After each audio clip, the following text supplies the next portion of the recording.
Hello friends, welcome to the HFY Ode, where we bring you new science fiction stories, a new world, a new adventure. And yes, there is no robotic or AI voices here, only real human voices with real human touch. So let's start this journey, and please subscribe my channel if you like the stories and press the bell icon for the latest updates. Let's have a story. Okay. They thought she'd break. They thought she'd run. They thought she was just another soft-skinned primitive playing at civilization. They were wrong. The Celestial Academy floated in geostationary orbit above Proxima Tertius, a crystalline monument to 3,000 years of galactic enlightenment. Its transparent corridors caught starlight and bent it into rainbows that danced across walls older than most species' written histories. 17 civilizations called it home. 17 different concepts of superiority, all crammed into one pressure cooker institution where the galaxy's elite sent their spawn to learn the fine art of looking down on everyone else. Kira Voss walked those rainbow corridors with her backpack, digging into shoulders that hadn't stopped aching since gravity orientation 3 days ago. The bag was Earth-made, actual canvas, stitched by actual hands. None of that fancy molecular bonded crap the other students carried. It smelled like her mom's basement workshop. Like home. Home was 8 light years behind her now. The other students moved in clusters, their biosigns humming in frequencies her human ears couldn't catch, but her human gut could feel that low-level wrongness of being surrounded by things that looked almost right but weren't. The Valkyrie floated past on appendages too numerous to count. The Archon stalked by on legs that bent wrong. The Zrel chittered an ultrasonic burst that made her back teeth buzz. None of them looked at her. She was used to it. 3 days, and she'd already learned the hierarchy. Humans were new here. 30 years since first contact, 5 years since the Treaty of Integrated Education, and Earth had finally scraped together enough prestige tokens to buy one slot at the Academy. One. They'd chosen her. Kira Voss, 16 years old, top marks in xenobiology, fluent in 4 non-human languages, recipient of the Hawking Scholarship for Xenological Integration Studies. She'd beaten out 6,000 other candidates. She was also 5'3", 115 pounds, and currently navigating a corridor designed for species that average 7 feet tall. The door to comparative civilization studies hung 10 feet up the wall. Of course it did. She eyed the climbing rungs, standard accommodation for smaller species, and felt her jaw tighten. 67 days until the autumn equinox break. 67 days of this. She climbed. The classroom was amphitheater style, carved from some crystalline substance that probably had a name she couldn't pronounce. Seats descended in concentric rings toward a central platform where Instructor Veldats held court. Their 3-section body shifting colors in what Kira had learned was the Valkyrie equivalent of pacing. Students filled maybe half the seats. She counted quickly. 4 Archons, 6 Zrel, 2 Valkyrie, 5 Quellen, and something that might have been a giraffe, but could also have been a very angry plant. And in the back row, taking up approximately 8 times more space than necessary, the Trinity. That's what the other students called them. Kira had heard it whispered in the dining hall, muttered in the recreation sphere, typed in glowing script on the social networks her translator could barely parse. The Trinity. Zektar, Mirsha, and Lauren. An Archon, a Zrel, and a Quellen who'd formed some kind of unholy alliance freshman year and had spent the subsequent 3 years making it everyone else's problem. Zektar saw her first.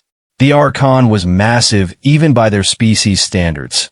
9 feet of crystalline endoskeleton wrapped in muscle that moved like water under skin the color of midnight.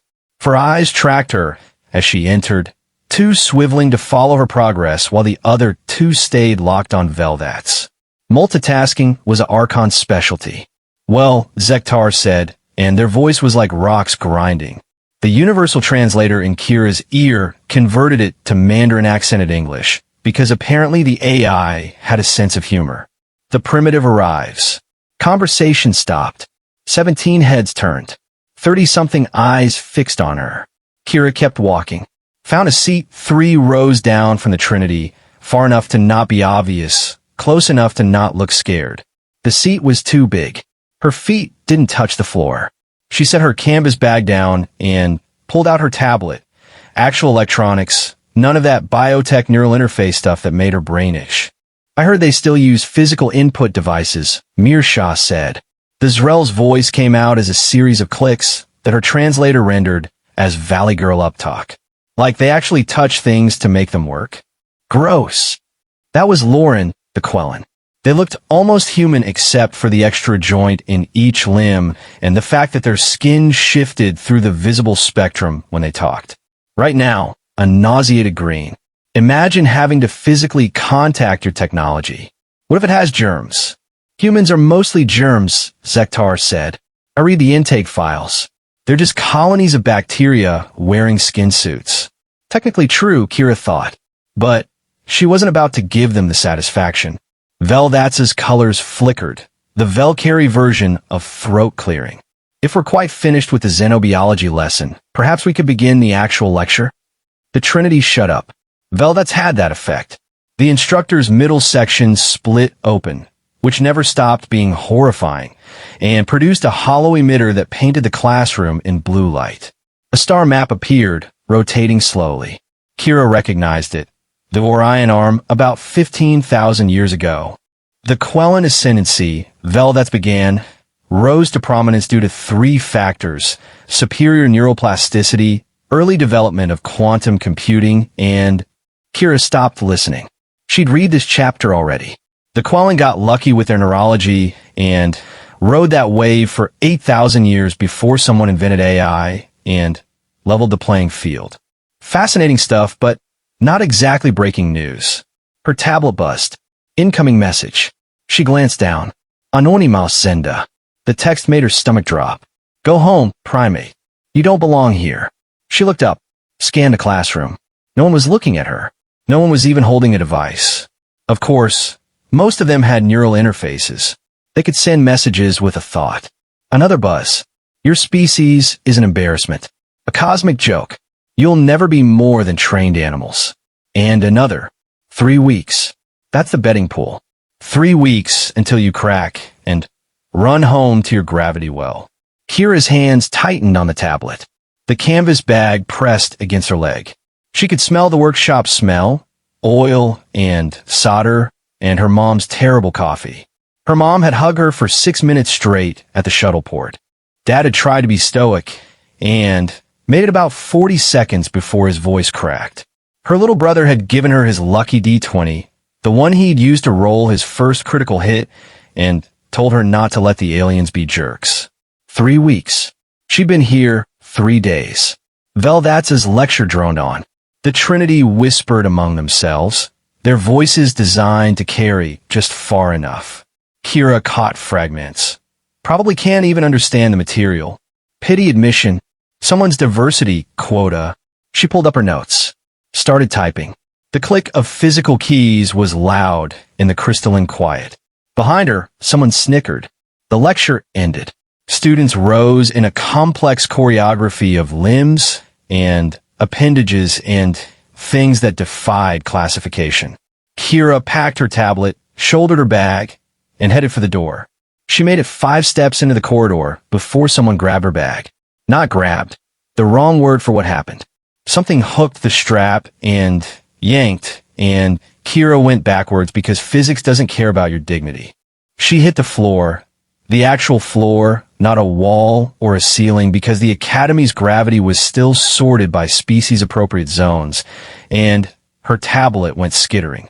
The Trinity loomed. Zektar held her bag by one strap, dangling it like a dead thing. Physical storage, they said. How quaint. What are you keeping here? Rocks. Stick drawings? Get it back. Kira's voice came out steady. Small miracle. Make me. Zektar's 4 eyes glittered. Oh wait, you can't. You're a human. You probably can't even reach. True. Zektar was holding the bag at roughly 9 feet. Kira was 5'3" on a good day. Other students were gathering now. A crowd forming. The universal constant. Nothing draws a crowd like potential violence. This is educational, Mirsha said all 8 of their limbs doing a little wave motion that might have been laughter. We're learning about primitive dominance displays. Does your species even have dominance displays? Lauren asked. Their skin had shifted to an amused orange. Or do you just throw your waist at each other like Terran primates? The crowd tittered. 17 different species, 17 different concepts of funny, but apparently watching the new kid get humiliated was universal comedy. Kira stood up, brushed herself off. Her tablet had landed near a Velcari student who nudged it away with what might have been disgust or might have been their version of shifting weight. Hard to tell. The bag, she said. Now, Zektar made a show of examining it. What's this material?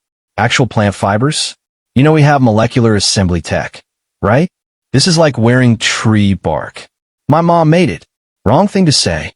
Zektar's eyes widened in what the translator couldn't quite parse, but Kira's gut read as predatory delight. Your progenitor manually assembled this? From raw biological materials. They held out to Mirsha, the primitive's parent, engaged in craft labor. Isn't that precious? Mirsha took the bag, turned it over with too many limbs. There's organic residue on this. I can smell it. What is that? Cooking vapor. Did your progenitor prepare food in the same space they assembled containers? Workshop, Kira said. Her hands were fists now. It's called a workshop. She builds things there. Real things. Not just imaginary constructs in a neural net. Real things. Lauren's skin flashed through contempt purple to mockery yellow. Is that what you call pre-industrial manual assembly? How charming. Next you'll tell us your species still believes in physical currency. We do, actually. The crowd loved that. Laughter in 17 different frequencies. Astonishing, Zektar said. We're in the presence of living history. Tell me, does your species still engage in ritual sacrifice? Do you dance for the weather? Do you believe the stars are holes in the sky? Kira's jaw ached. She was clenching hard enough to crack teeth. The bag, she said again. Zektar looked at Mirsha. Mirsha looked at Lauren. Some unspoken communication passed between them, the kind that species with neural interfaces and 3,000 years of civilization could manage. Then Zektar opened one massive hand and dropped the bag, not toward Kira, toward the waste reclamation chute 10 feet away. Kira moved, didn't think. Her body did the math her brain couldn't. Trajectory, velocity, the arc of the falling bag versus her maximum sprint speed. She covered the distance in 4 steps that sent her feet screaming because she was still adjusting to the Academy's gravity, and dove. Her fingers brushed canvas. She caught it 6 inches above the chute, hit the floor in a roll that her PE teacher would have been proud of, came up with the bag, clutched her chest, and her heart trying to jackhammer through her ribs. The crowd was silent. Kia stood. The bag was intact. She could still smell the workshop smell. Impressive reflexes, Veldat said. The instructor had materialized from somewhere, their 3 sections rotating independently in what might have been approval or might have been preparing to split someone in half. For a primitive. Not taking her side, then. Noted. Zektar's 4 eyes narrowed. Lucky catch. Physics, Kira said. We're good at that. Are you?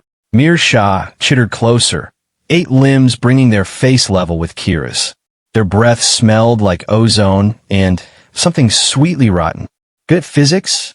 Then perhaps you can explain why your species took 50,000 years to leave your planet when Israel managed it in 12. We were busy inventing things, Kira said.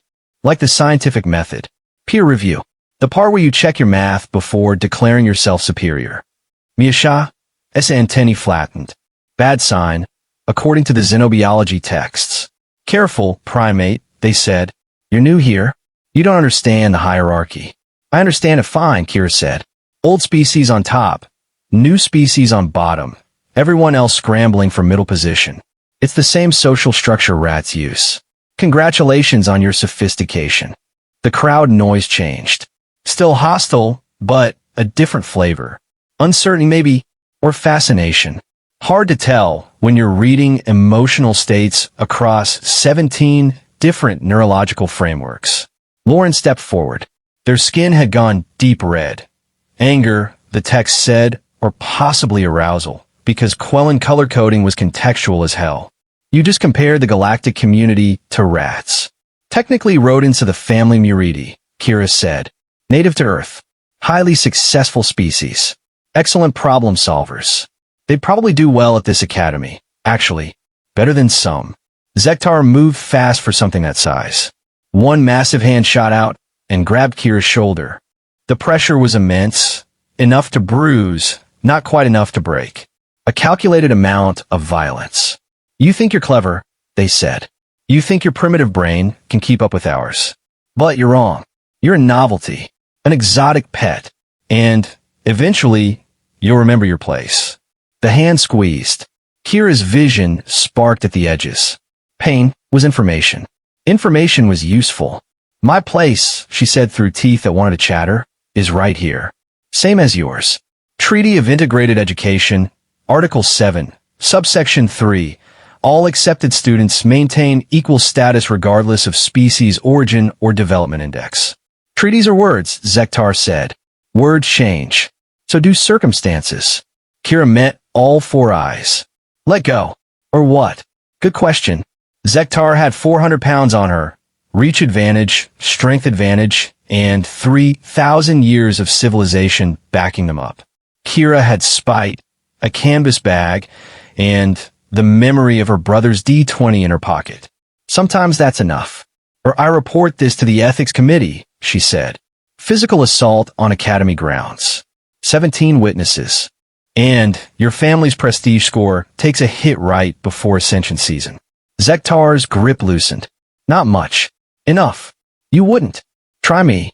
Her eyes searched her face, looking for the bluff, the fear, the breaking point. Kira had learned poker from her uncle. The man could bluff a straight flush with a pair of threes and a prayer. He'd taught her the first rule. If you're going to lie, make it a whopper. She smiled. Zektar let go. This isn't over, they said. Obviously not, Kira said. We have class together for the next 4 years. She collected her tablet. Shouldered hip ache. Walked past the Trinity, past the crowd, past Vel, that's who watched with colors that might have been respect, or might have been calculating how much paperwork a dead human would generate. Made it 3 corridors away before her legs started shaking. Found a maintenance alcove. Slid down the wall. The bag pressed against her chest. Still smelled like home. Her tablet buzzed. New message. 2 weeks now. You just made it personal. Kira closed her eyes. Counted to 10. Opened them. Pulled up her schedule. For more classes today. Quantum ethics, post-scarcity economics, xenolinguistics, and basic combat optimization. She was already behind in 3 of them. 67 days until break. She could do 67 days. Her brother's D20 pressed against her thigh through her pocket. Kira stood up, squared her shoulders. The academy's artificial sunlight caught the corridors and threw rainbows everywhere. And somewhere in the distance, she could hear the Zrel chattering and the Archons grinding their way through whatever passed for conversation in their frequency range. She had 4 classes left. She had 67 days left. She had a canvas bag that smelled like her mom's workshop. That would have to be enough. She started walking. The messages started small. Day 4. Her locker filled with biological waste from species she couldn't identify. The smell was somewhere between sulfur and rotting citrus. Took her 20 minutes in the decontamination shower to get it off her skin. Day 6. Someone hacked her meal card. The cafeteria dispensers gave her nothing but Archon nutritional paste, which was technically edible for humans, but tasted like salted despair and had the texture of wet concrete. She ate it anyway because spite is its own seasoning. Day 9. Her assigned quarters lost gravity during sleep cycle. She woke up floating near the ceiling, her canvas bag drifting past her face like a ghost. The maintenance log showed it as a random systems fluctuation. Random, right? By day 12, Kira had developed a routine. Check her locker for biological warfare, verify her meal card functionality, sleep in her emergency vacuum suit just in case the quarters decided to vent atmosphere next. The suit smelled like rubber and fierce sweat. She was getting used to it. The Trinity watched. They were good at it, predator species usually are. Zektar would position themselves in her peripheral vision during lectures, for eyes tracking her every movement. Mirsha started sitting directly behind her in quantum ethics, 8 limbs occasionally brushing her chair in a rhythm that set her teeth on edge. Lauren just smiled, their skin shifting through colors Kira's translator couldn't parse, but her hindbrain read as threat. The other students gave her space. Not support, space. Like she was carrying something contagious. Like getting too close might get them noticed by the Trinity, and nobody wanted that. Kira understood. Self-preservation was a universal constant. Xenolinguistics became her refuge. Professor Shanwei was Giraffe, the plant may be species, and either didn't notice or didn't care about the Academy's social hierarchies. They taught language through immersion, which meant the classroom was chaos in 17 different communication frameworks simultaneously. Language, Shanwei said in a voice like wind through leaves, is not merely vocabulary and grammar. It is context. It is culture. It is the shape of thought itself. Their fronds rippled, releasing pheromones that Kira's translator rendered as emphasis markers. The Velkari students changed colors in response. The Archon's crystalline structures resonated. The Zrel chittered in ultrasonic appreciation. Kira just breathed it in and felt her sinuses burn. Today's exercise, Shanwei continued, requires partner translation. You will work with a species whose communication framework differs fundamentally from your own. You will attempt mutual comprehension. You will fail. This failure is the lesson. The class shuffled into pairs. Kira watched the complex social calculus play out. Who partnered with whom? Who avoided whom? The invisible web of alliance and antagonism that governed every interaction. Nobody approached her. She sat there with her tablet and her canvas bag and the smell of burning sinuses. The human appears to be unpartnered, Shanwei observed. How unfortunate. Perhaps I'll partner with it. The voice came from the back. Wrong frequency, too low, too resonant, like someone had installed subwoofers in a marble quarry. Kira turned.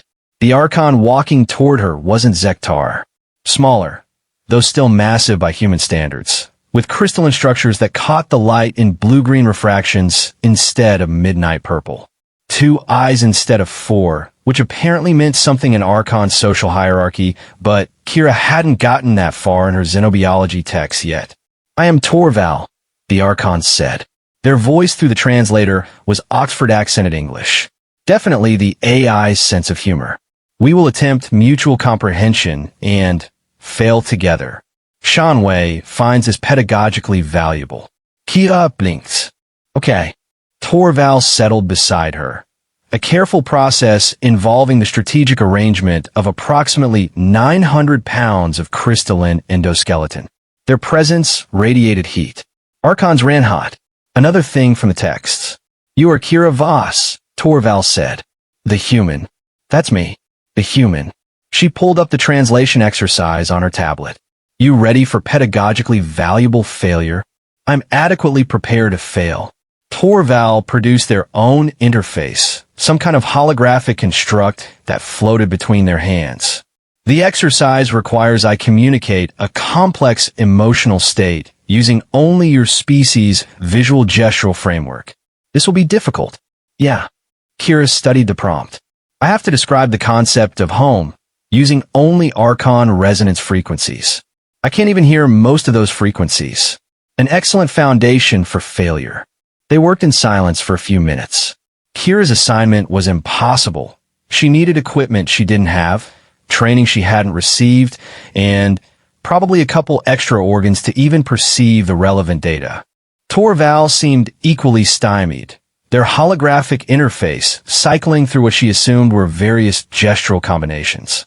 May I ask a question? Torval said. Sure. Why did you accept admission to this institution? Kira looked up from her impossible assignment. Scholarship, opportunity, chance to study xenobiology in the best facility in the galaxy. Those are justifications, not reasons. What's the difference? Justifications are what you tell others. Reasons are what you tell yourself in the dark. Fair point. Kira set down her tablet. The classroom hummed with 17 different communication frameworks, attempting mutual comprehension and failing in pedagogically valuable ways. My brother, she said. He's 12. Obsessed with aliens, the friendly kind, the weird kind, all of it. He wants to be a xenobiologist when he grows up. But Earth doesn't have many xenologists yet because we've only been doing this for 30 years. So there aren't many teachers, aren't many programs, aren't many opportunities. Torval's resonance shifted. Listening maybe, or processing. Hard to tell. I figured if I came here, Kira continued, if I learned from the best, got certified in galactic standard xenobiology, I could go home and teach. Start a program. Make it easier for kids like my brother. You endure this institution's hostility for a hypothetical future sibling benefit. When you say it like that, it sounds stupid. I did not intend to imply stupidity. I am attempting to understand human motivation. We find it confusing. We confuse ourselves too, Kira said. It's kind of our thing. Torval's interface flickered. The Trinity targets you because you represent change. Your species' admission to the Academy disrupts established hierarchies. They seek to restore order through your removal. I figured. You will not be removed. Damn right I won't. I meant it as observation, not encouragement. Your psychological resilience exceeds predictive models. The Trinity anticipated your departure by day 15. You have persisted to day 12 with statistically improbable determination. Kira felt something in her chest, not slightly. Are you saying I'm winning? I'm saying you have not yet lost. The distinction is significant. They returned to their impossible assignments. Kira sketched out resonance patterns she couldn't hear based on theoretical frameworks she barely understood. Torval attempted human gestures with hands that had the wrong number of fingers and joints that bent in directions human joints didn't go. When Shanwei called time, both their assignments were spectacular failures. Excellent, the professor said, their fronds rippling with approval pheromones. You have each demonstrated the fundamental impossibility of perfect translation. The human cannot perceive Archon emotional resonance. The Archon cannot replicate human gestural nuance. Yet you attempted communication despite inevitable failure. This is the foundation of all xenological understanding. After class, Torval walked with her partway to quantum ethics. The Trinity will escalate, they said. Your continued presence is becoming expensive to their prestige. Let them escalate. You should understand, Zektar's family holds significant political influence. Mir Shah's Hive Collective controls 3 major trade routes.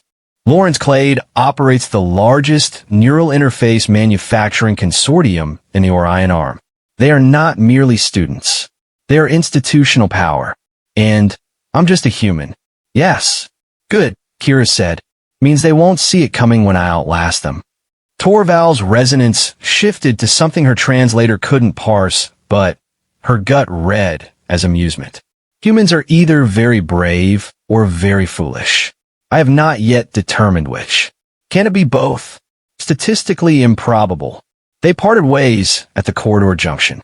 Kira continued to quantum ethics, where Mirsha was already in position behind her, 8 limbs arranged in what definitely wasn't a coincidence. The lecture was about moral frameworks in post-scarcity societies.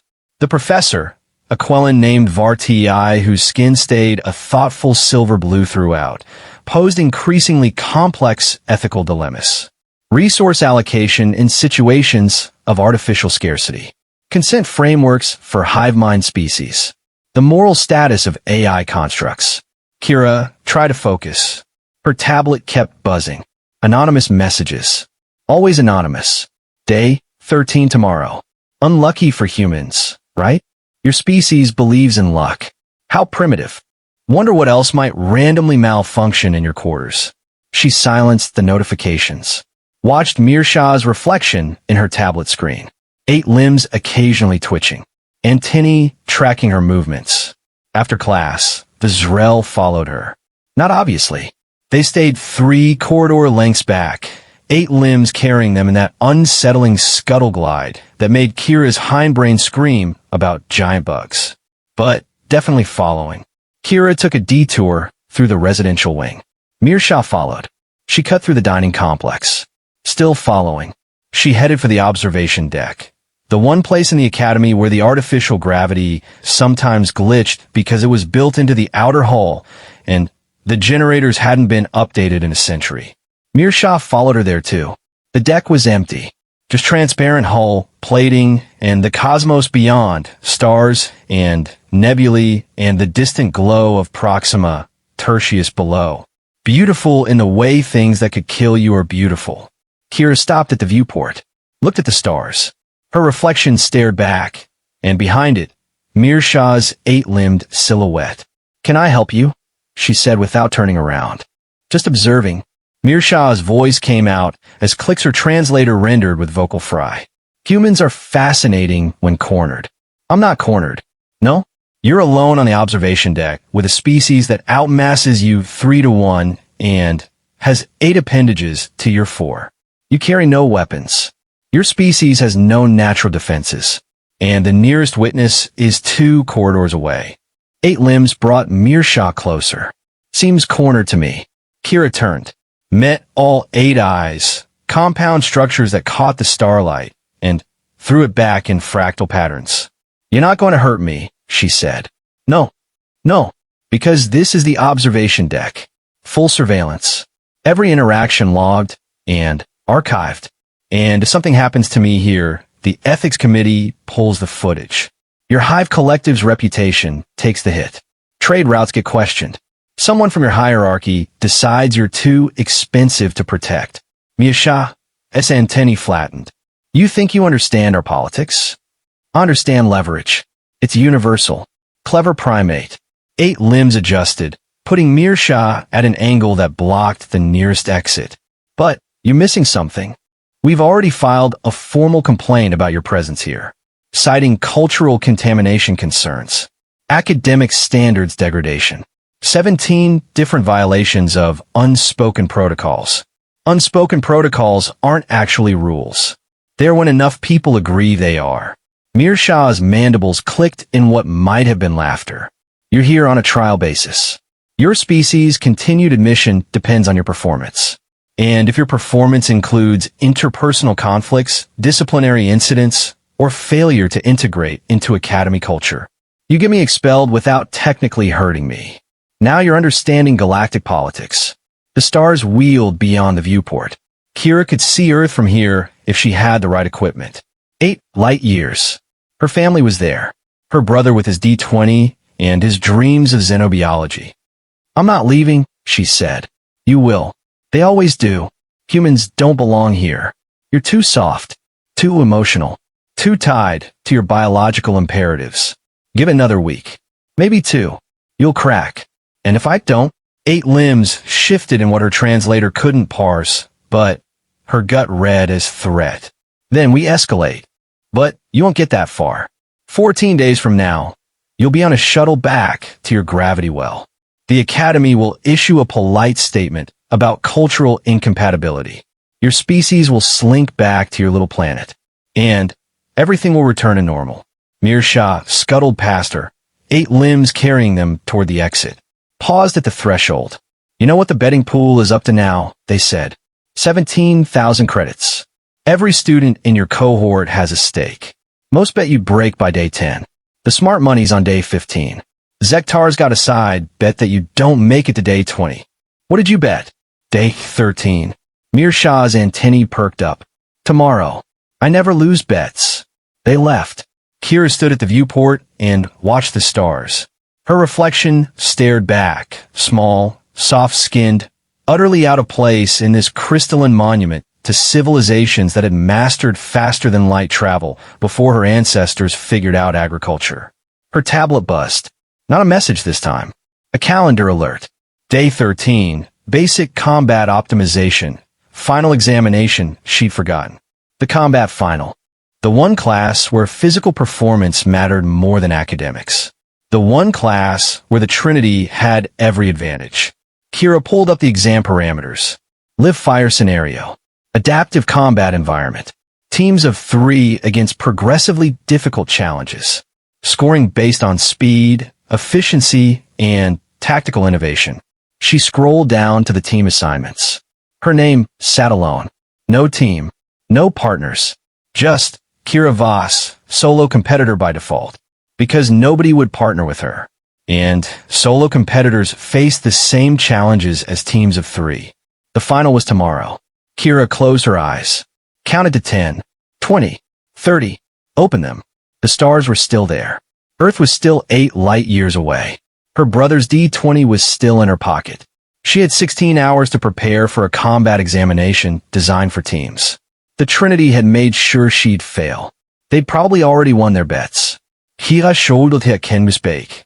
The workshop smell was fading, getting harder to catch under the Academy's sterile recycled air. But it was there. Faint. Real. She headed for the training facilities. 16 hours. Might as well use them. The combat arena occupied an entire section of the Academy's lower levels, a configurable space that could simulate everything from zero-gravity boarding actions to high-pressure deep environment infiltrations. The walls were smart matter that could reshape themselves into obstacles, cover, or hazards depending on the scenario parameters. At 0600 hours, it was empty except for Kira and the proctoring AI. Solo competitor confirmed. The AI said in a voice like grinding glass. Proceeding with standard team examination protocols. Please confirm understanding of handicap parameters. I understand, Kira said. Same challenges. Same time limits. Same scoring curve. Correct. Additionally, solo competitors receive no equipment provisions. You must utilize arena-provided resources or personal items. Do you wish to withdraw? No. Verbal confirmation recorded. Examination begins in 30 seconds. Good luck, competitor Voss. The AI didn't mean it. AIs don't mean anything. But Kira appreciated the gesture. The arena shifted. Smart matter walls flowed into new configurations. A complex urban environment with buildings that didn't quite match any human architecture. Cover positions. Sight lines. Ambush points. The air filled with simulated smoke that smelled like burning electronics. Somewhere in this maze, 3 objectives. Capture, defend, or destroy. The AI would tell her which when she found them. Also in this maze, hostile drones programmed to simulate enemy combatants, armed with non-lethal but extremely painful suppression weapons. She had 45 minutes. The buzzer sounded. Kira moved. The first rule of solo operations: never stop moving. Static targets D. She'd learned that from her uncle, the poker player who'd done 2 tours in the Marines before deciding cards were safer than combat. The second rule: use the environment. Every obstacle is a tool if you're creative enough. The third rule: cheating is just another word for innovation. Kira sprinted through the simulated smoke, her eyes already streaming from whatever chemical the arena was using to create the effect. Her canvas bag bounced against her back. She hadn't left it in the lockers. Personal items allowed. The bag was personal. First drone appeared at 20 meters. Humanoid chassis. 2 arms ending in suppression weapons. Targeting laser painted her chest. She dove left. The suppression bolt hit where she'd been standing. The wall screamed and dissolved into smart matter slag. Non-lethal her ass. Kira scrambled behind cover. A low wall that was probably supposed to be a parking barrier in whatever alien culture this environment was simulating. The drone advanced. Methodical. Efficient. Stupid. She pulled her tablet from her bag. Opened the campus network. The Academy's systems were integrated. Everything talked to everything else because efficiency was a core value of galactic civilization, including the combat arena's smart matter walls. Kira found the wall's local control node. No password, why would there be? Students weren't supposed to access these systems. Students were supposed to fight fair. She rewrote the wall's parameters. The barrier she was hiding behind extended upward. 6 feet, 10 feet, 15 feet. Became a tower. The drone tried to recalculate. Its targeting laser swept the new structure, confused by the sudden topology change. Kira was already moving. She sprinted along the tower's base, using it as cover while she accessed the next wall segment. Turn it into a ramp. ran up the ramp. The drone's targeting laser found her again. She jumped, landed on the drone's chassis, rode it down as it collapsed under her 115 pounds of Earth gravity-adapted mass, pulled the suppression weapon from its mounting. The thing was designed for species with 3 fingers and joints that bent wrong, but Kira made it work. Duct tape from her bag, because her mom always packed duct tape, secured the weapon to her palm. One objective found, a glowing marker in the arena's center. Status, defend for 5 minutes. Timer started. More drones appeared.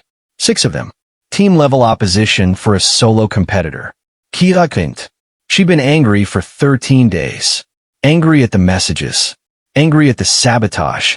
Angry at Zektar's grip on her shoulder, and Mirshah's threats, and Lauren's contemptuous colors. Anger rushed through her, sweet and familiar. She used it. The smart matter walls became her weapon. She turned floors into walls, and walls into weapons. Created mazes that funneled the drones into kill zones. Formed barriers that collapsed at precisely calculated moments. The arena was supposed to be neutral terrain. Kira made it hers. 5 minutes passed. Objective defended. 30 minutes remained. 2 objectives left. She found them through systematic elimination. Rewrote the arena's geometry until the objectives revealed themselves through negative space. Capture one. Destroy the other. The drones adapted. They learned her tactics. Started predicting her wall modifications. So she stopped using walls. Her bag held more than duct tape. Multi-tool. Emergency ration packs. Water bottle. Spare socks. The debris of human life adapted for space station existence. The ration packs were flammable. The water bottle made excellent kinetic projectiles when launched via repurposed suppression weapon. The socks, when filled with smart matter fragments and swung like flails, could disable a drone's optical sensors. And the multi-tool had a screwdriver attachment that fit the drone's chassis access panels. Kira stopped fighting the drones and started reprogramming them. 20 minutes left. For drones converted to her side. 2 objectives complete. The final objective appeared. Escape the arena. Simple. Elegant. Impossible. The exits had sealed. Smart matter walls 8 feet thick, reinforced against exactly this kind of hacking. She could rewrite wall parameters all day and never breach that density. 10 minutes. 5. 3. Kira stood in the arena's center with her converted drones and her canvas bag and the smell of burning ration packs in the air. The walls were impenetrable, but the ceiling wasn't. She accessed the gravity generator's local node. The arena's gravity was segmented, different zones for different species during normal training. The generators were independent units. She turned off the one above her and rose. The drones rose with her, their propulsion systems confused by the sudden lack of down. Kira grabbed one, used it as a platform, and kicked toward the ceiling. Her multi-tool found the maintenance panel. The panel opened. She climbed into the service ducts above the arena, found the main exit, emerged in the observation gallery with 40 seconds to spare. The proctoring AI spoke. Solo competitor Kira Voss. Examination complete. Time, 44 minutes, 20 seconds. Objectives completed. 3 of 3. Performance rating. The AI paused. Probably calculating. Probably comparing her results to the team-based scoring curves. Performance rating, exceptional. Congratulations, competitor Voss. You have achieved the highest solo score in Academy history. Kira collapsed against the observation gallery railing. Her hands were shaking. Her heart was trying to escape through her ribcage. Her sinuses still burned from the simulated smoke. Her canvas bag smelled like burning ration packs and victory. The gallery door opened. Torval entered, their crystalline structure refracting the arena's emergency lighting into blue-green patterns.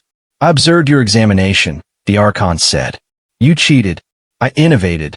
You rewrote the arena's fundamental parameters mid-examination. Personal items allowed. My tablet is a personal item. That is not how the examination is intended to function. The rules didn't say I couldn't. Torval's resonance shifted through several frequencies. Their two eyes studied her with what might have been confusion or might have been respect. Humans are very strange, they said finally. Thanks. That was not a compliment. I'm taking it as one anyway. The Archons settled beside her, their mass causing the gallery railing to creak. The Trinity will contest your score. They will claim protocol violations. They will demand review. Let them. They have institutional power. You have only yourself. Sometimes that's enough. They sat in silence while the arena below them reset itself. Smart matter walls flowing back to default configurations. Drones returning to charging stations. The smell of burning ration packs getting sucked away by the ventilation systems. Mirsha bet you would break today, Torval said. I know. They lost. Good. 17,000 credits, redistributed based on your performance. The new betting pool is significantly different. Let me guess, Kira said. They're betting on when I wash out next? No. Torval's resonance carried something that might have been amusement. They're betting on how long before the Trinity gives up on removing you. Kira looked at the Archon. You're kidding. Archons do not engage in humor. Everyone engages in humor. We find it inefficient. Yeah, well, Kira stood up. Her legs protested. Every muscle she owned was filing complaints. Humor's kept me sane so far. Efficiency's overrated. She limped toward the exit, made it 3 steps before Torval spoke again.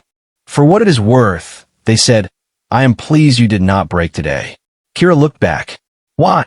Because the Trinity needed to lose. And because I wagered significantly on your continued persistence. You bet on me? At considerable odds. Your continued presence is becoming profitable. Kia left. It hurt. Everything hurt. But she laughed anyway. Thanks, I think. You are welcome. Probably. She left the gallery. The corridor outside was filling with students. First period was starting. They stared at her smoke-stained clothes, and her canvas bag, and the suppression weapon she'd forgotten to return to the arena. Someone started clapping. One person. Then 2. Then a dozen. Not everyone. Not even most. But enough. The Trinity stood at the corridor's end. All 3 of them. Watching. Zektar's 4 eyes were unreadable. Mirsha's antennae were flat against their skull. Lauren's skin had gone the color of old bruises. Kira walked past them, kept her head up. Her bag bounced against her back. Day 13. She made it to day 13. Only 54 days until break. She could do 54 days. She could do anything. The ethics committee met in a chamber that predated most current civilizations. Walls of crystallized time. Actual temporal lattice structures harvested from a dead star system. Surrounded a table made from a single piece of neutronium held at room temperature through mechanisms nobody currently alive understood. 17 seats for 17-member species. 1 human chair added 30 years ago when the treaty was signed. That chair was currently empty. Kira stood in the supplicant's circle instead, hand behind her back, canvas bag at her feet. The committee members loomed around her in their species-appropriate configurations, floating, standing, coiled, or doing things geometry didn't have names for. Committee Chair Velshera, a Velkari even older than Veldats, spoke first. Their 3 sections rotated independently, colors flickering through what Kira had learned was deliberation mixed with disapproval. The matter before this committee, Velshera said, concerns competitor Kira Voss and allegations of examination protocol violations during basic combat optimization final assessment. Zektar stood in the prosecutor's circle opposite Kira. All 4 eyes tracked her. Mirsha and Lauren flanked them, a unified front of institutional power. The violations are clear, Zektar said. Their voice resonated through the chamber like a bell made of basalt. Competitor Voss accessed restricted systems. Modified arena parameters mid-examination. Fundamentally altered the testing environment. These actions constitute cheating. The examination rules, Kira said, specified that solo competitors could utilize personal items and arena-provided resources. My tablet is a personal item. The arena's control systems are arena-provided resources. That interpretation violates the spirit of academic integrity. The spirit isn't in the rulebook. Murmurs from the committee. 17 different frequencies of disapproval. Or maybe curiosity. Hard to tell when you're reading emotional states through translator software and xenological guesswork. Committee member Thane, an Archon even more massive than Zektar, leaned forward. Did the examination rules explicitly prohibit system access? No, Zektar admitted. But did the competitor utilize prohibited equipment? Her tablet, a personal item, which is explicitly allowed. She rewrote arena parameters. Using arena systems, also explicitly allowed. Zektar's 4 eyes narrowed. The examination is designed to test combat capability, not computer skills. Combat, Kira said, is about accomplishing objectives using available resources. I had fewer resources than team competitors. I improvised. That's combat. That's cheating. No, committee member Thanes said. Their voice was final. That is tactical innovation. The human competitor operated within established parameters. The examination results stand. Velshera's colors shifted through disapproval blue to resign purple. The committee finds no violation. The matter is closed. Competitor Voss, you are dismissed. Kia Peek started to leave. However, she stopped. Velshera's middle section split slightly. The Velcari version of leaning forward. This committee notes with concern the pattern of interpersonal conflicts surrounding your presence. Equipment malfunctions. Harassment reports. Anonymous communications. While we find no academic violations, we cannot ignore the broader cultural disruption. Cultural disruption, Kira said carefully, or cultural adaptation? An interesting distinction. Please elaborate. The chamber went quiet. 17 committee members. 3 Trinity members. All watching her. Kira's hands were sweating. She wiped them on her pants. When Earth joined the galactic community, she said, everyone talked about integration. Cultural exchange. Mutual benefit. But integration isn't one-sided. It's not just humans learning to fit into existing systems. It's systems learning to accommodate humans. You believe the Academy should change to accommodate your species' limitations? I believe the Academy should recognize that different doesn't mean wrong. Zektar made a sound like rocks laughing. The humans suggest we lower our standards. I suggest you expand your definition of excellence. Elaborate. That was committee member Charnoon, a draft whose fronds were releasing pheromones Kira's translator rendered as interested but skeptical. Kira took a breath. Her brother's D20 pressed against her thigh. She could do this. The combat examination, she said, tests one type of capability. Physical prowess. Tactical doctrine. Species-appropriate combat strategies. But combat isn't universal. Different species fight differently. Azrael uses hive coordination. An Archon uses superior strength. A Velcari uses color-based psychological warfare. And humans. Velshera asked. We improvise. We adapt. We look at a system and find the cracks nobody else sees. That's not a limitation. That's a capability. A capability that disrupts established protocols. Yes, you admit to being disruptive. I admit to being different. Whether that's disruptive depends on whether you value conformity over innovation. Silence. The kind that presses against your eardrums. Committee member Thane's resonance shifted through several frequencies. The human raises a valid philosophical point. The Academy's mission includes fostering diverse approaches to problem solving. If we punish innovation that falls outside established doctrine, we contradict our own purpose. Innovation, Zektar said, requires foundation. The human lacks that foundation. She has been part of galactic civilization for 30 years.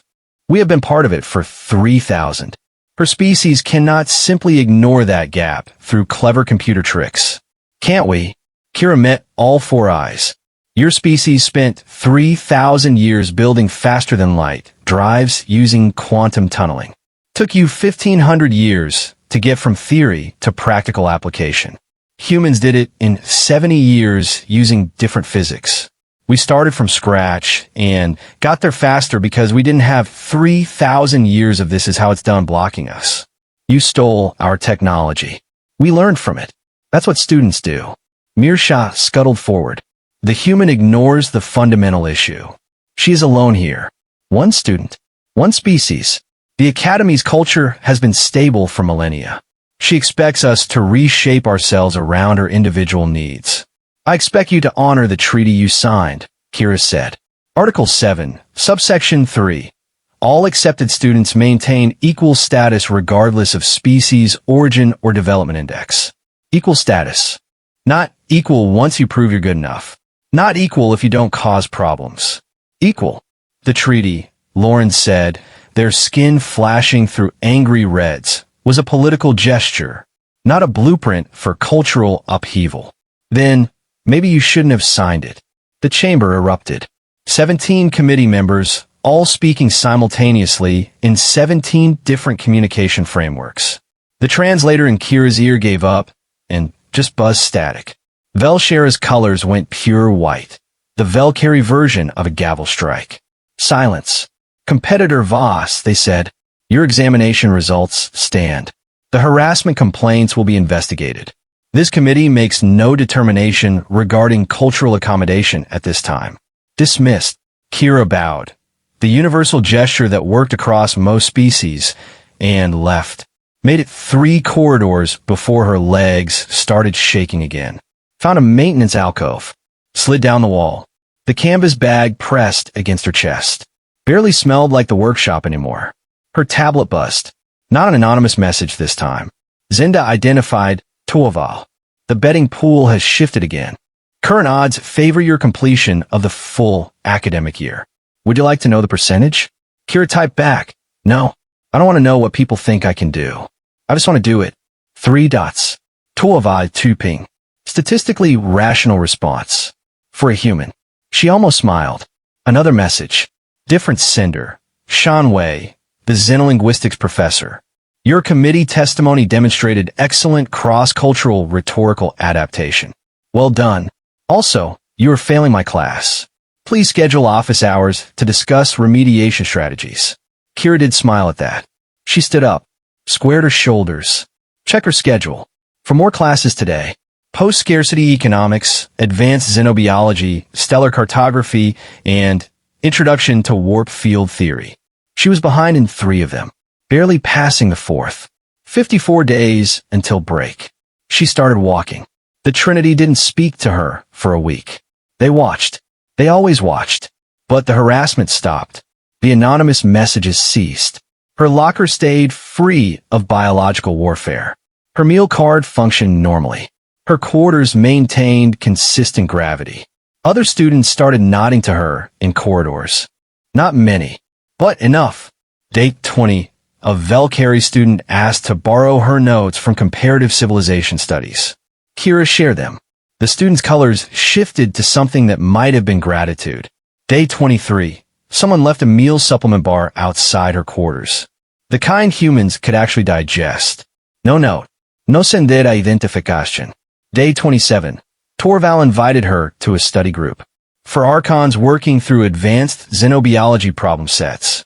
They spoke too fast, and their terminology was 3,000 years more evolved than Earth's, but they slowed down when she asked questions.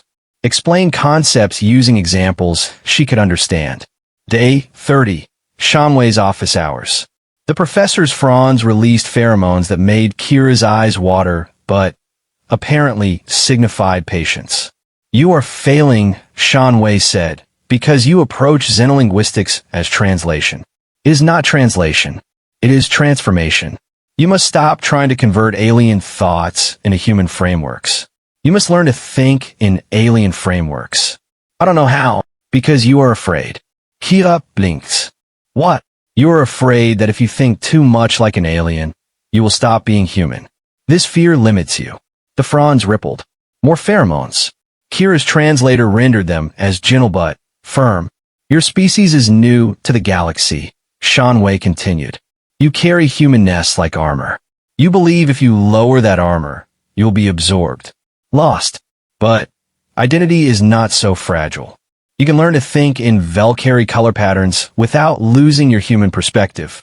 You can understand Archon resonance logic without abandoning human sequential reasoning. The goal is expansion, not replacement. I don't know if I can do that. You already have.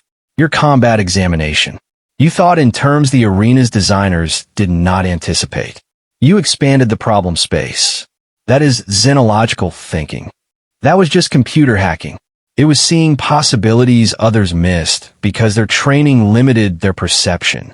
That is the foundation of all xenological understanding.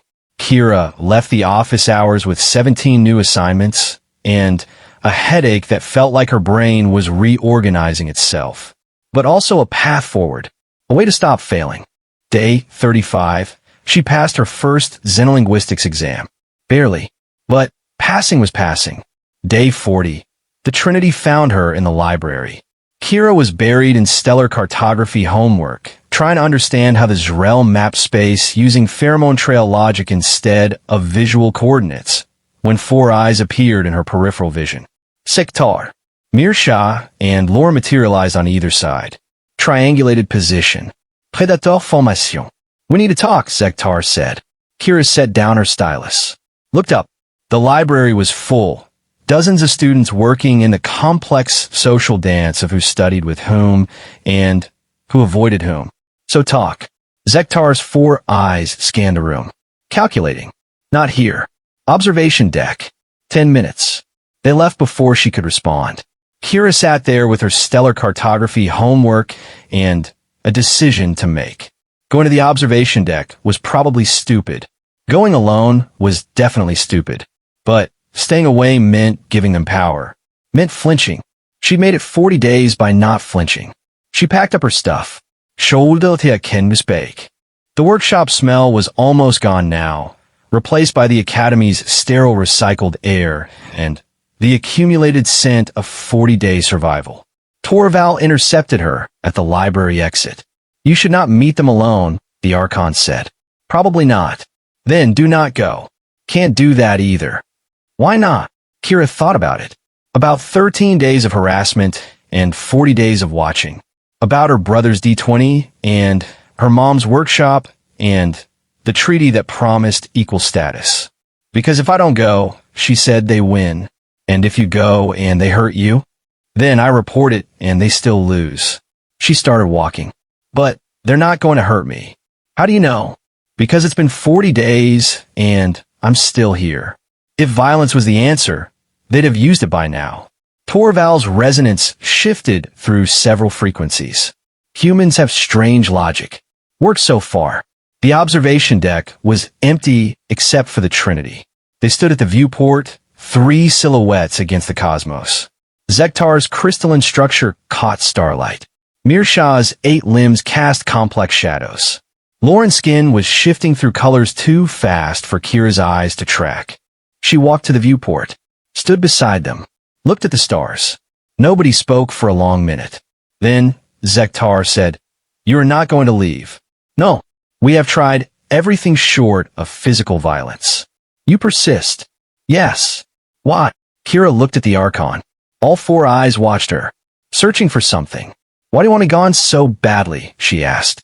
"You represent chaos. Your species is unpredictable. You do not follow established patterns. You disrupt hierarchies that have been stable for millennia. And that scares you." Zektar's crystalline structure flared. Heat response. Anger or embarrassment or both. "We are not afraid of humans." "Then why try so hard to get rid of one?" Miasha's antennae twitched. "Because you are the first. If you succeed, more will come. Earth will send more students. Your species will spread through academy. Change things. We will have to accommodate your differences." You signed the treaty. Political necessity, Lauren said. Their skin had settled into a resigned gray. Your species controls resources we need. The treaty was the price. But we thought we hoped. You hoped we'd fail on our own, so you wouldn't have to deal with us.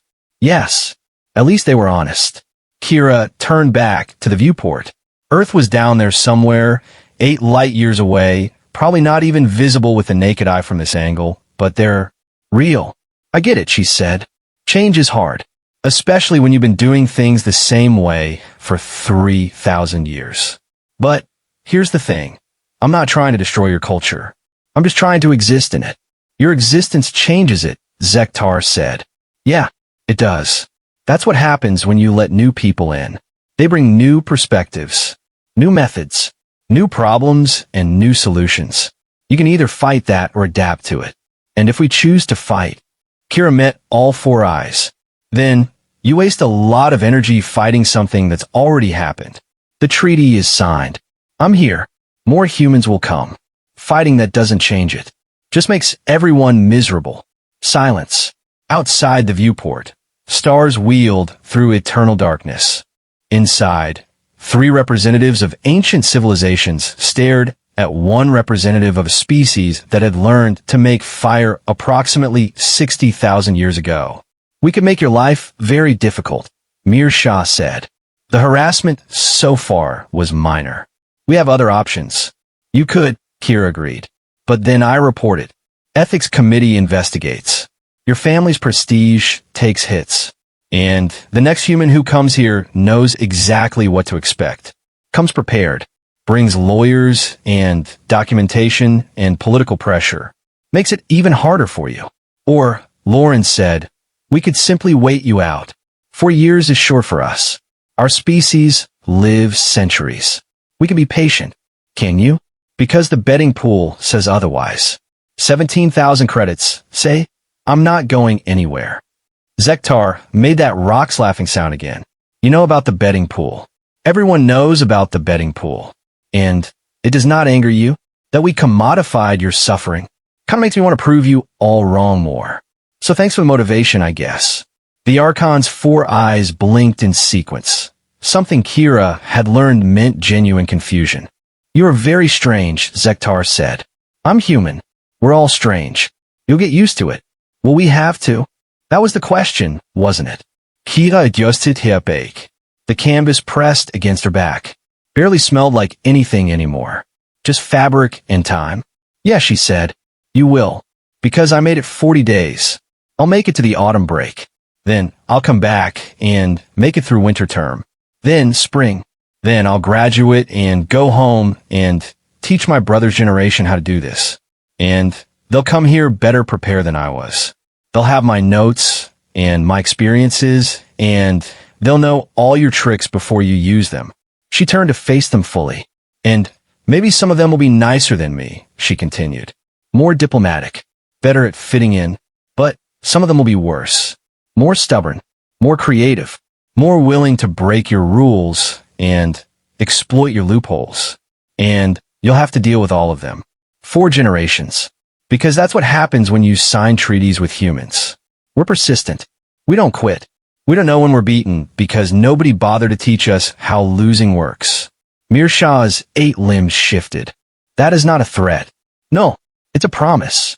Lauren's skin cycled through several colors before settling on something that might have been grudging respect or might have been nausea. You realize you have just made an enemy of 3 of the most powerful families in the Orion Arm. Have I? Or have I just told you the truth you didn't want to hear? Zektar's resonance shifted. Their crystalline structure caught the starlight and threw it back in patterns Kira couldn't read, but could feel weight and consideration and something that might have been the alien equivalent of a sigh. We cannot prevent your graduation, they said finally. The ethics committee has made that clear. But we can make the next 4 years unpleasant. You could try. Or, Zektar said slowly, we could negotiate a truce. Kira blinks. A what? A truce. You remain. We cease active harassment. In exchange, the Archon paused, calculating. You moderate your disruptive behaviors. Define disruptive. Hacking arena systems. Challenging institutional protocols. Publicly questioning established hierarchies. So basically everything that makes me successful here. Yes. Kira left. Couldn't help it. The sound echoed off the observation deck's transparent hull. No deal, she said. No. I'm not going to make myself smaller, so you feel more comfortable. That's not a truce. That's surrender. Then what do you want? Mirsha asked. Good question. Kira thought about it. About 13 days of harassment and 40 days of fighting. About Torval's study group and Shanwei's office hours and the anonymous meal bar someone left outside her quarters. About the possibility that change didn't have to be war. I want you to stop seeing me as a problem to be solved, she said. I want you to consider that maybe having a human here could be valuable. Not despite our differences. Because of them. Humans have been here 40 days, Lawrence said. What value have you provided? I showed you a way to beat the combat exam you'd never considered. I made the ethics committee reconsider their interpretation of equal status.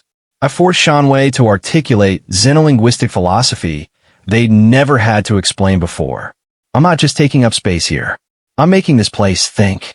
You are making this place uncomfortable, Zektar said. Same thing, sometimes. The Archon's 4 eyes studied her for a long moment. Then, incredibly, their resonance shifted to something that might have been amusement. Humans are very strange, they said again. You keep saying that. Because it continues to be true. Zektar's crystalline structure shifted, refracting the starlight into new patterns. Very well. We will cease active harassment. But we will continue to watch you. And if you fail on your own merits, then I fail. But it'll be my failure, not yours. Acceptable. Mirsha and Lauren exchanged glances, or whatever the 8-limbed and color-shifting equivalents were. This does not mean we accept humans in the academy, Mirsha said. Noted, that we believe your species belongs here. Also noted, we are simply suspending judgment, pending further evidence. I can work with that. The Trinity left. 3 shapes moving through the corridor in that complex choreography of species-specific locomotion. Kira watched them go. Her tablet buzzed. Torval. I observed the encounter from the corridor junction. You survived. Kira, better than survived. I think I just negotiated my first interspecies treaty. Torval, impressive. Also, the betting pool has been updated. New odds favor your graduation with honors. I have wagered accordingly. Kira, you bet on me again? Torval, your continued success is profitable. Also, statistically improbably interesting. I wish to see how the improbability resolves. Kira Smythe looked out at the stars. Somewhere down there, Earth. Her mom's workshop. Her dad's stoic pride. Her brother's D20 and his dreams of xenobiology. 54 days had become 27. 27 had become now. She had made it. Not to the end. 3 years and change still remained. But to the point where making it to the end became possible. Where the path forward was difficult, but visible. The canvas bag had stopped smelling like the workshop weeks ago. Kira had been sad about that at first. Now she realized it meant she was creating new smells. New memories. The academy smell was becoming her smell. She wasn't losing home. She was expanding what home meant. Kira shouldered her bag and headed back to the library. She still had stellar cartography homework. Still had 17 xenolinguistics assignments. Still had 3 classes she was behind in. But she also had Torval's study group, and Shanwei's guidance, and the grudging non-harassment of the Trinity, and a betting pool that said she'd graduate with honors. She could work with that. Epilogue. 3 years later, the graduation ceremony occupied the same chamber where the ethics committee had met. Crystallized time walls. Neutronium table. 17 seats for 17 member species. Plus the human chair, which was no longer empty. Kira Voss stood at the podium in the graduate circle, canvas bag at her feet, because some traditions were worth maintaining even when they looked absurd next to formal academic robes. As valedictorian, she said, I'm supposed to give you wisdom. Profound insights about our time at the academy. But, honestly, I spent most of my time here just trying not to fail. Polite laughter. 17 different species, 17 different concepts of funny, but apparently self-deprecating humor was universal enough. I learned a lot here, she continued. Xenobiology, stellar cartography, how to think in Valkyrie color logic, and Archon resonance patterns. But the most important thing I learned was this. Difference is not a bug. It's a feature. She looked out at the assembled graduates. Saw Torval in the Archon section, their crystalline structure decorated with academic achievement markers. Saw classmates from a dozen species who'd stopped seeing her as exotic pet and started seeing her as colleague. Saw the Trinity in the back row. Zektar met all four eyes. Mirshah's antennae perked up. Lauren's skin shifted to a color that might have been respect or might have been resigned acceptance. When I got here 4 years ago, Kira said, some people thought I didn't belong, that humans were too primitive, too different, too disruptive. They weren't wrong about the different part. We are different, but being different means we see problems differently, solve them differently, contribute differently. The Academy is stronger because of that diversity, not despite it. Every species here brings something unique. The Zrel bring hive logic coordination. The Archons bring resonance-based analysis. The Velkari bring color pattern recognition. And humans, she paused, thought about 40 days and canvas bags and her brother's D20. Humans bring spite, she said, and stubbornness, and the absolute refusal to quit even when we probably should. We bring the ability to look at a system and find the cracks, to improvise, to adapt, to turn limitations into advantages. Some of you are going into research, some into diplomacy, some into fields that don't exist yet because we'll invent them in the next 10 years. Whatever you do, remember this. The galaxy needs different perspectives. It needs people who think in ways nobody else thinks, who see possibilities others miss. It needs all of us, even the weird ones, especially the weird ones. She stepped down from the podium. The audience erupted in 17 different expressions of approval. Kira didn't understand most of them, but she felt them. After the ceremony, Torval found her at the reception. Congratulations, valedictorian Voss, they said. Your speech was adequate. High praise from an Archon. The highest. Also, I won the betting pool. There is still a betting pool? Of course. The final odds concerned whether you would reference spite in your speech. I wagered yes. I was correct. Kira left. How much did you win?